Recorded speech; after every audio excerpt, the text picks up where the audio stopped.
Accessing. When TV and radio collide. Love it. Wow. This is what you get. You're listening to JJ and Alex. Don't touch that dial. On 97.5, the KSL Sports Zone. It's time to talk hockey with the Utah Mammoth and NHL insider on KSLSports.com. Cole Bagley on 97.5, the KSL Sports Zone. Well, it started out nice, 2-0 to get things going against this Penguins team that I think was coming in, and everybody said, look, they're evenly matched. They've got similar records. One's out of the West, one's out of the East. But you know what? It's Utah's barn. We'll see if they can figure this thing out. And then suddenly it's 3-2, and even tying it up and getting that thing into overtime. It was just an ugly game toward the end there, and it just felt like it just felt like by the end, the Penguins were fighting a little bit harder. There was a lot. Look, there were a lot of shots that the Mammoth were putting on the goal, but it just didn't happen. And so the last couple of games have been, the type that you look at and you go, oh, man, you got to get this one at home against this team.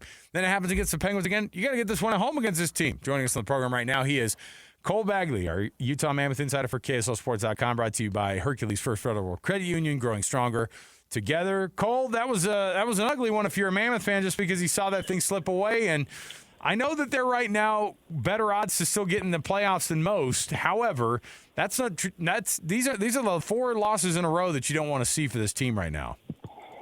Yeah, it's interesting, right? I mean, 2 weeks ago they go on a road trip and they pick up 7 out of 10, which was wildly successful, and then they they come back and they lose 2 at home, and the tail end of that road trip kind of started to haunt them a little bit, right? At first you were okay with, they still picked up 7, and that loss to Minnesota was probably a scheduled loss anyways. But then when you lose to Chicago again, you lose to Pittsburgh after leading by 2 goals.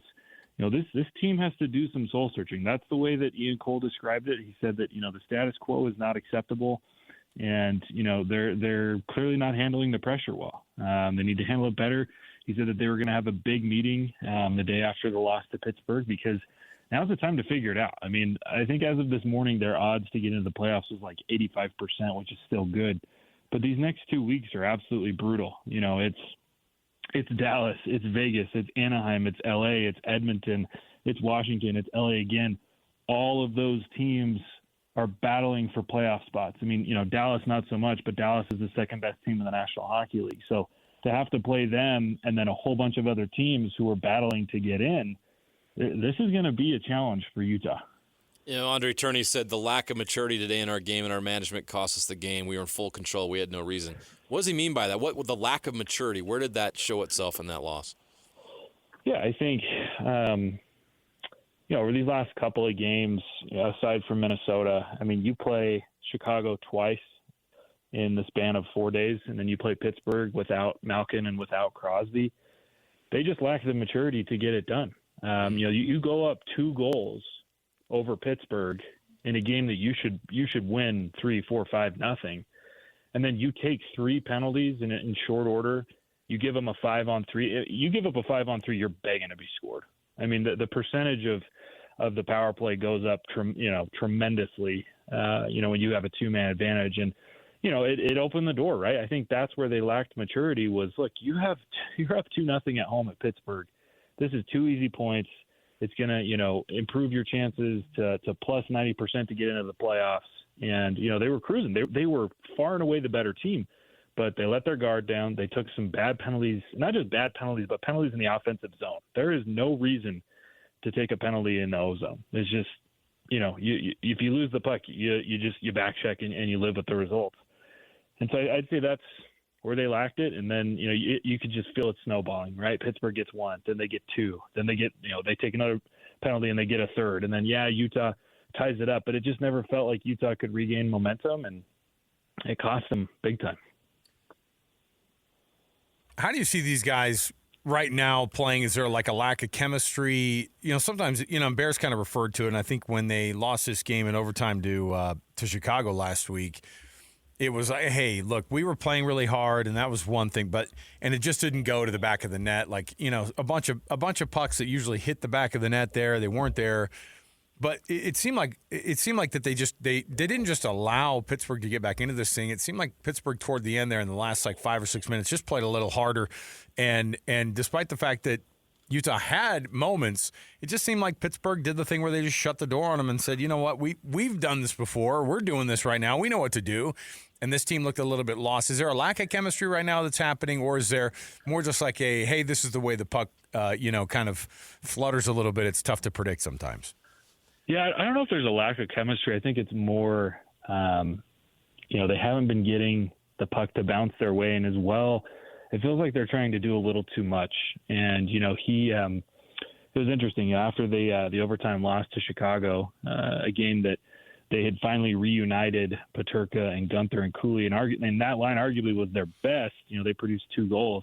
They asked Turney what he thought about it, and he said, well, I think they played, good, but they could have played a lot better. They're trying to force the issue. They need to have more patience. They obviously have a lot of speed, but speed is becoming their only asset in the offensive zone. And when they try to force the issue, then they're giving the puck back. And he said, I chirp them because they like to back check too much. They do a great job at producing takeaways and then trying to get in on the rush. But once they get in the zone, they're not able to, they're forcing the issue. They're making one too many passes, or they're trying to make, the magic pass every single time instead of just playing, more simplified hockey. And I feel like as a team, that's kind of what we've seen from Utah is, and it's funny, right? This is how it's just kind of gone with this team for a good portion of this year is, when they play just a simplified game, when they strip it down to the bare bones and they're hard on the forecheck and they're playing physical and, they're generating turnovers and they're playing, systematically well in the defensive zone, and then they're getting in on the rush, and then they allow their skill to take over. That's when they're successful. But when they try to do too much and they try to make it look, too pretty, and they're passing on grade A scoring chances and, making the extra pass. And then at that point, the defense reads it or the goaltender reads it. I don't think it's necessarily a lack of chemistry, more is I think they're just in their heads and they're trying to do, just a little bit too much. Their wild card lead is melting, and now they've got to go on the road tonight and face the hottest team in the league, the Dallas Stars, who have won 4 straight. They're 9-1 in their last 10. They're only 3 points behind the Avalanche. We didn't think anybody would catch the Avalanche, and here the Dallas Stars have a chance. What do the Mammoth have to do tonight to get it feels impossible right now. And if this streak goes to 5, Cole, it's going to feel really – I think things get even more tense. Yeah, they have to play a perfect hockey game, essentially. Ugh. Tonight has to be the best game of the season for the Mammoth. Like you pointed out, Dallas they're the hottest team in the league right now. They're gaining on Colorado, which, like you said, seemed impossible, during certain stretches. They have the second best power play in the league. You need a perfect game in every zone. They have to be strong on the puck. They have to generate, extra chances. They have to go to the crease. They have to be strong in front of the goaltender. And then, they absolutely cannot take any penalties because this Dallas team is scoring, pretty much every third power play. They're putting one in the back of the net. And so you take 3, they're probably going to score on you.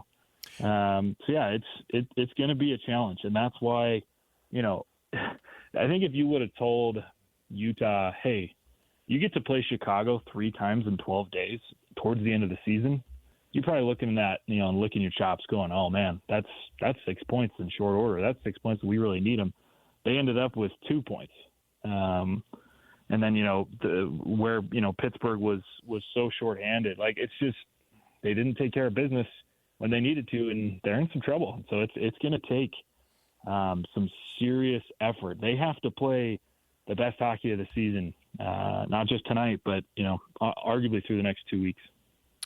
Cole, who's somebody you look at and you go, this guy's got to step up. This person has to be that leader, or you got to see more production out of this guy. Who is the person you're looking at and you go, they step up, everybody else responds, and this thing goes, on the up and up for this Mammoth team? Yeah, I think it starts at the back. It starts with Karel Vejmelka. Generally the team that the teams that make the playoffs are the ones with the better goaltenders, and the teams that do well and compete for Stanley Cups. It starts in net. Now, not to say that that's what Utah's trying to do, but this is the playoffs have started for Utah.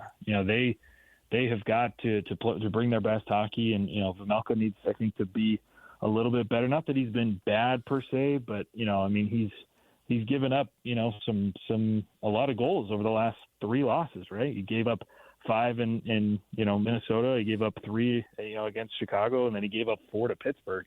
Not to say that those are all his fault, but you need more out of your goaltender. You can't be giving up 3.5, going on 4 goals and expect to win hockey games. So starts back there, and then I think, it's everybody. If you're going to pick somebody defensively, I'd say you got to see more from your leaders. That you need more out of Mikhail Sergachev. He needs to get, I think, a little bit more involved. We need to see that chip on his shoulder that he played with last year when he was trying to prove to everybody else after he was traded from Tampa that he could be a number 1 guy. And then offensively, I think you need to see more from the top line. And they've been good, but I feel like they've gone a little quiet over the last few. I'd like to see more from the guy that just signed a $64 million contract, and his wingman Clayton Keller, and then Lawson Krause. So it's going to take everybody, but I think it starts in the net, and Vejmelka he needs to find an extra gear here and give his team a chance to win every night. Yeah, this kind of kicks off a really brutal stretch of the schedule that you referenced earlier. I'm going to go through it real quick for people listening. At Dallas tonight, at Vegas Thursday. Then you've got Anaheim, who leads the Pacific Division. The Kings are fighting for that wild card spot. The Oilers have 2 of the best players in the world. The Capitals have a legend, and they're loaded with talent, and they're fighting for their lives. And then you get the Kings again on the road, and then you finish that with the Kraken, who are right on your heels. This stretch is brutal. What do they have to do to attack this stretch the right way? Because obviously they didn't do that recently. How do they get it done during this stretch? Because this is brutal. Play desperate hockey.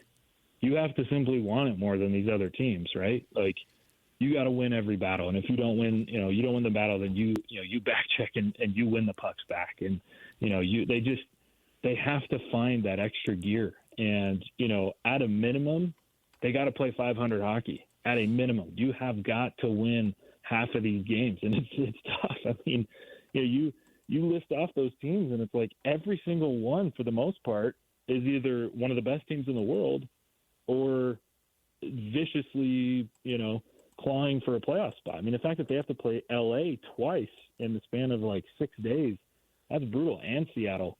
And even after that, it really doesn't get easier. They have to play Edmonton again 3 weeks from now, and then they have to play Nashville, who's still kind of hanging around, and then Carolina, who's probably one of the best teams in the Eastern Conference. So, the Mammoths just didn't do themselves any favors over the last week or so. I mean, that's where you really needed to rack up points, because when they were looking at it, when there was 17, 18 games left, they needed to win about 8 or 9 of those to make sure that they get in. But now they're looking at it with about 15 to go, and it's like, okay, your margin of error was, as long as you won about 50 to 55% of your games, you were going to get in. But now it's like, man, you need to win 65-ish% to make sure that you've got a chance. And to lock up that wild card 1 spot, it's going to take a big effort. Now, it's not the end of the world. It's not not time to sound any alarms. But if they lose tonight, they're going to be that little bit of breathing room that they have is going to be gone, and it's going to be an absolute dogfight over these next 3.5, 4 weeks.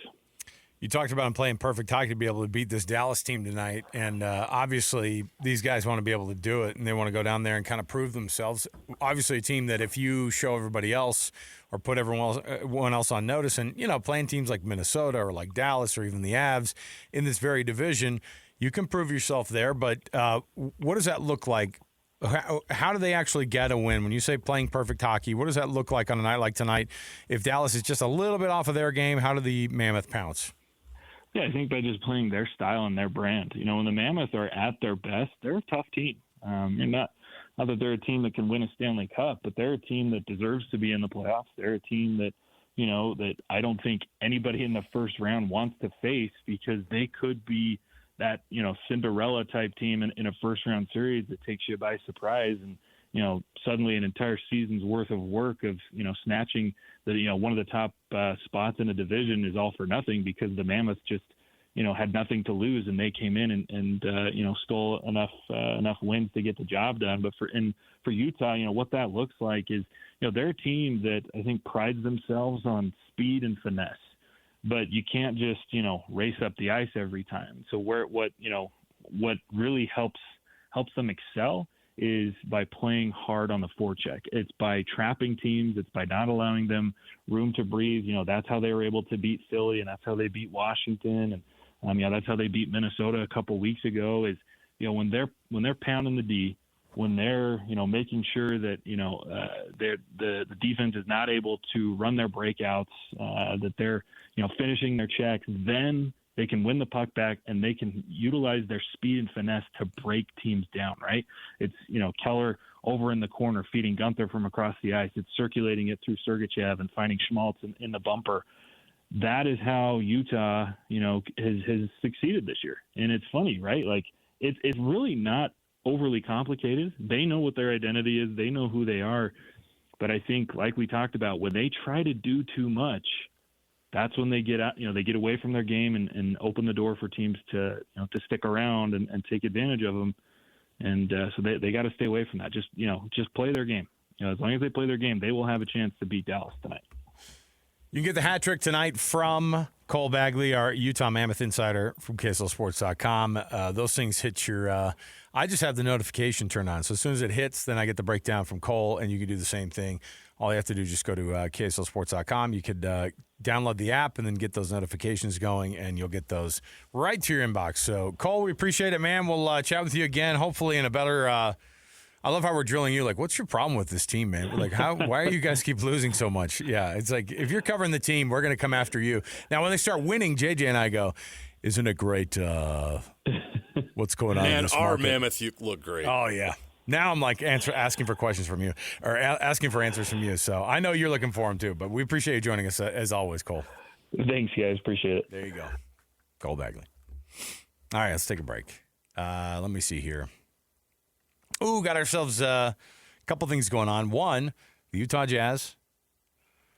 They get beat by the Blazers, of course. Not a shock, but of course, they also take the loss to Sacramento. Maybe I sound a little too chipper saying it like that, but we'll come back. We'll talk about it more. A Jazz Daily next, and we'll get you ready for Mammoth hockey coming up at the top of the 5 o'clock hour as well. Stay here, 97.5 the KSL Sports Zone.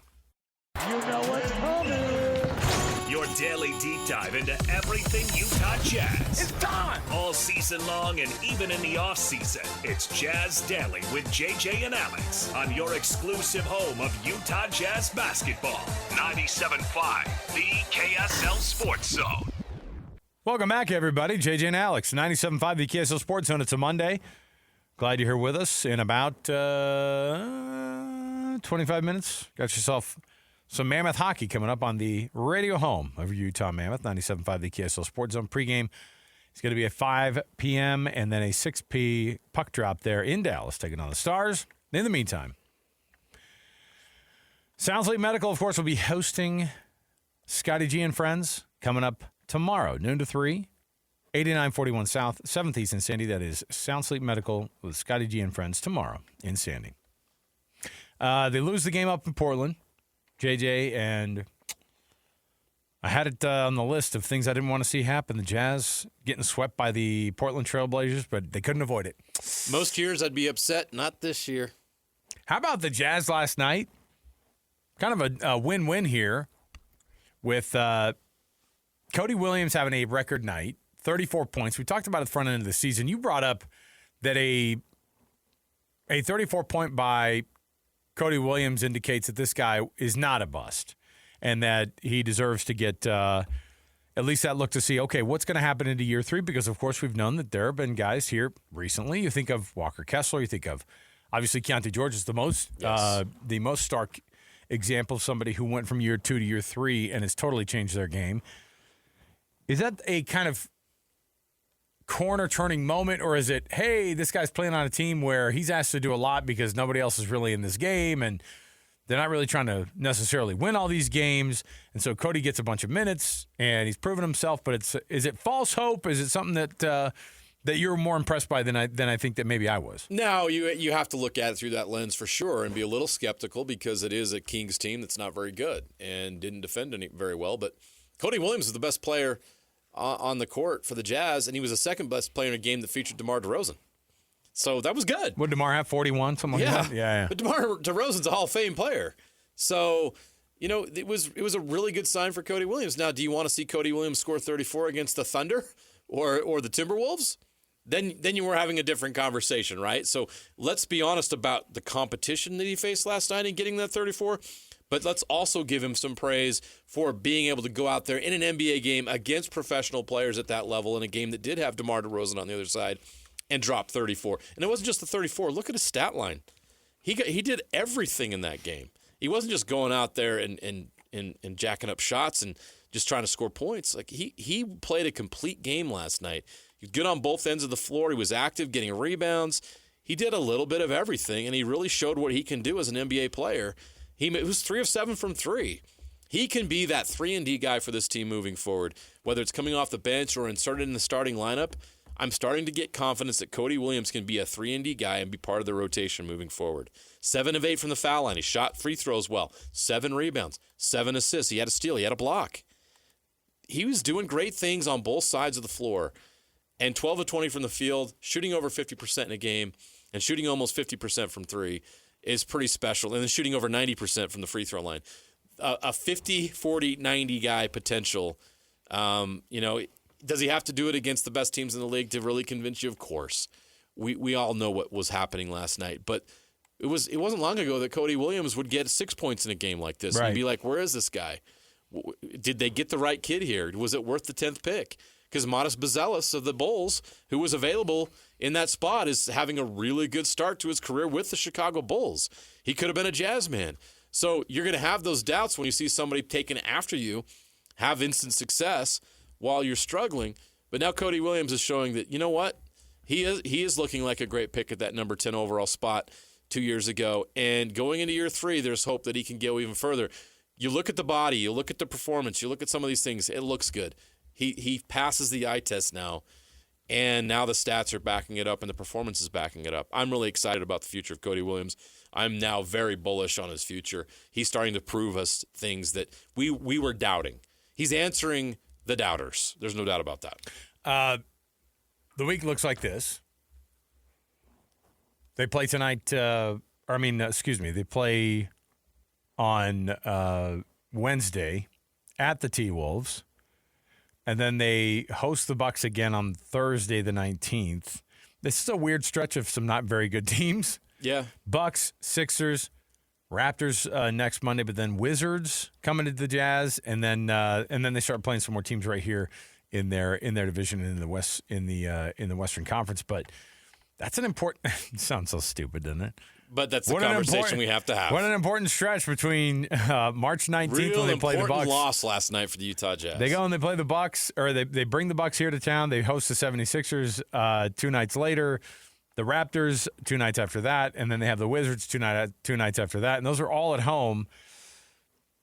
You got to lose 3 of those 4, right? But it's hard to do against the Sixers, Bucks, and Wizards coming to town. I think you lose against the Raptors, but that even I don't know. Where are the losses going to come from here? No, this is the worst conversation we've ever had. But this is where they're at. Now, they are 2.5 games out of that bottom 4. They now move within 2.5 games of the Sacramento Kings, who are 18-51. The Jazz are 20-48. So the Kings have 3 more losses. The Nets and Wizards have 2 more losses, but they have 3 and 4 less wins. And so there's still a gap there. And remember, if the Jazz finish in the bottom 4, I'm pretty sure the farthest they can drop in a lottery is 4 spots, which would be at number 8, which would guarantee that they keep that pick. So the worst they could possibly do is 8th in the upcoming draft. The ideal situation for the Jazz at this point, and all they have to play for outside of the development of the players on their roster, is solidifying that bottom 4 spot to make sure they don't lose that draft pick. They're close enough to make sure you do it. I've done about 50 sim lotteries during this current segment. On Tankathon? It's hard to do because they hit number 1 or number 2 probably 10 times out of the 50 that I just did that. Maybe 3 or 4 that they were 1 or 2. But they're in that 4. I bet if I were to average out all the time, all the things that they'd hit during the last, it's about 4. That's about what they're getting. About number 4. I just got one that's 7. 3. Yeah. I see them go to, but again, I'll see a couple where they go 1 or 2, and I'll see a couple. But see, 7 feels like an absolute gut punch, and that's me not knowing. It's because we don't talk about anybody after number 4 typically in this draft lottery anyway. Have you watched Darius Acuff Jr. for Arkansas? Stop. The dude. You get a good look at him if BYU plays him in the Elite 8. I'm just saying. Who is it that? I did it twice, and Utah drops to 7th. 3. No. 4. Yeah, 4. I've done a couple. This is a frustrating exercise. No, it's a bad 6. game. Again, most of the time it's around that 4 number. Oh, I got one that went all the way to 8. Oh, I got one that just went up to 2. I 2 in a row at 2. So it negates it because the numbers. But again, I think that you should probably prepare yourself between about a 5 and a 3, Utah fans. But 3 is a big difference from 5, considering what those names are there. The real tough thing is you could get a Naismith Player of the Year award winner at number 3. Right. And you could also, between 4 and 6, get guys who you have to explain to a fan base who they are in a draft that is, quote unquote, super deep, right? It is. I just mentioned Darius Acuff. Go watch the film. Okay. I mean, hey, Napoles, how much Darius Acuff video are we watching? The only problem is he plays the same position as Keontae George. I'll send some. That's the same thing with Fleming, the kid from. Cam Boozer plays the same position as Triple J. I mean, whoever you have here, you're gonna have to. There's elite talent, but you've already got guys in those positions. So you figure it out. It's DeBonce or bust. Man, that's the perfect scenario. How about the Pacers who've lost 13 in a row and Washington Wizards who've lost 11 in a row? Man, that's elite. They really are clutch. The Pacers have really been clutch. In the 1 year where the Pacers have a chance, that Pacers organization has come through clutch when it comes to draft lottery odds. Yeah. They'll probably get DeBonce or Peterson. Yeah, they did an awesome job pulling those guys in the second half. Are they going to get fined? No fine. Oh, okay. No fine, because even the guys who are watching from the league who have to see if teams are doing that kind of stuff, they also fell asleep. They also had a hard time watching those games, picking it up where they left off. All right, so regardless, you've got kind of an interesting stretch, and the Jazz are going to be on the road at Portland, or excuse me, they're going to be. I just got it all mixed up in my head again. As I've got all these. Okay, yeah, they'll be on the road at Minnesota. Then they come home for Bucks, Sixers, Raptors, Wizards, all in the following 7 days after that game against the Timberwolves this week. All right, we'll take a break. We'll come back. We'll get you ready for the Utah Mammoth taking on the Dallas Stars down in Dallas. So stay here, 97.5, the KSL Sports Zone. Ladies and gentlemen, the biggest name. You're locked into JJ and Alex. With the insight and analysis on the teams you can't live without. This is 97.5, the KSL Sports Zone. Welcome back, everybody. JJ and Alex, 97.5, the KSL Sports Zone. Alex Kirry, Jeremiah Jensen. Hey, if you want to join us with the KSL Sports Zone basketball mayhem and our bracket mayhem, all you have to do is make those picks today. You get a shot at $1 million if you make a perfect bracket. Good luck with that. And the best local bracket, though, that's going to get a winner. $1,000 if you win the local bracket contest. And then if you beat DJ at his bracket, you'll be entered to win $500 as well. So we're giving away some dough to make sure that you get yourself online, get yourself with the KSL Sports Zone Basketball Mayhem, and it's gonna be a lot of fun. So we all play along here, and it's gonna be a lot of fun. It's powered by Omada Real Estate. Buying or selling a home, visit omadarealestate.com. JJ, how did the Mammoth get this win at the Stars? It just seems like such an uphill climb. These games at home that they lose, you go, okay, they're supposed to beat those teams. This game at Dallas on the road, they're usually not supposed to win that game, so it feels even more daunting. It is daunting. It's going to be tough. The Stars are red hot right now. Maybe they catch them off guard tonight. Maybe the Mammoth rally after having a tough stretch.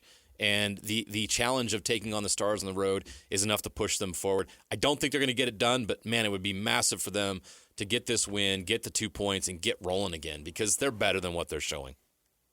Proud of you for not saying Mammoth on that. Yeah, it's going to be massive instead of Mammoth. I appreciate that. It's a mammoth chore tonight. It is huge. It is huge. I just want to see these guys get going. When I saw Cooley go down into that goal, I was very nervous the other day. So we'll see if the Mammoth can do it at Dallas. You're going to get the radio call right here, 97.5 the KSL Sports Zone.